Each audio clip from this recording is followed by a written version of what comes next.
అందరికీ శుభోదయం అండి. ఉదయకాల సమయము దేవుని యొక్క వాక్యమును చదువుకుందాం. కీర్తనల గ్రంథము 91 అధ్యాయము 10వ వచనము.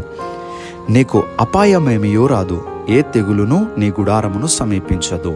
మనిషికి మంచి తలంపుల కంటే చెడు తలంపులు ఎక్కువ వస్తూ ఉంటాయి. ఏది జరగకపోయినా ఏదో జరిగిపోతున్నట్టుగా, అపాయం వస్తున్నట్టుగా, ఏదో ప్రమాదం వస్తున్నట్టుగా చాలామంది భయానికి లోనవుతూ ఉంటారు. 4 సంవత్సరాల క్రితము ఒక సోదరి పేపర్ చదువుతూ ఉన్నదంట. ఆ పేపర్ చదువుతున్నప్పుడు ఆ మధ్యలో ఆరోగ్యానికి సంబంధించినటువంటి ఒక పేజీలో డాక్టర్ గారు క్యాన్సర్ పేషెంట్ల యొక్క లక్షణాలు ఇలా ఉంటాయి ఆ పేపర్లో ఆ సోదరి చదివింది. అయితే అది చదివిన దగ్గర నుండి కూడా ఆమెలో ఒక తెలియనటువంటి భయం, ఒక తెలియనటువంటి ఆందోళన, నాలో ఏదో జరిగిపోతుందేమో.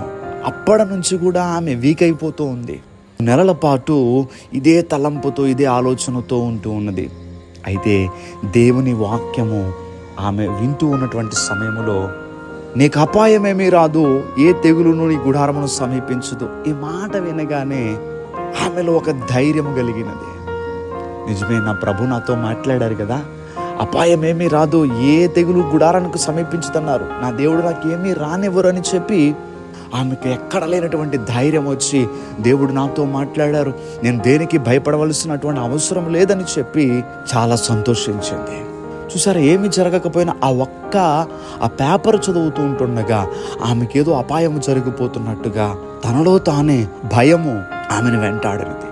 దేవుని మాట ఆవిడను ధైర్యపరిచింది. ఉదయకాల సమయంలో దేవుని వాక్యం మనతో మాట్లాడుతుంది.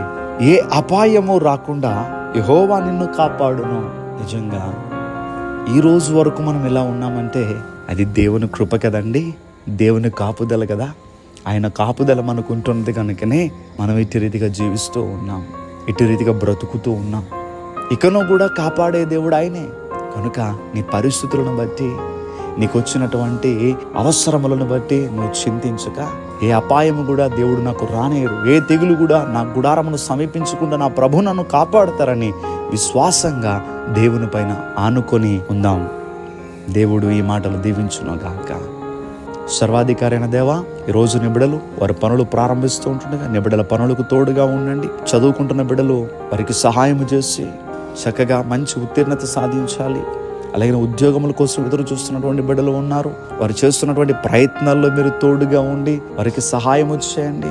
అలాగనే వ్యాపారములు చేస్తున్నటువంటి బిడ్డలు వారి వ్యాపారంలో అభివృద్ధి చేయండి, వారి పనులకు సహాయం చేయండి. విదేశాల్లో ఉన్నటువంటి బిడ్డలు మీరు జ్ఞాపకం చేసుకోండి. ఈ రోజంతా నీ బిడ్డలు సంతోషంగా ఉండులాగా మీ సన్నిధి తోడు నీ బిడ్డలకి దయచేయమని యేసుక్రీస్తు వారి యొక్క నామం పేరట అడిగి వేడుకుంటూ ఉన్నాం మా పరమ తండ్రి. Amen, amen, amen.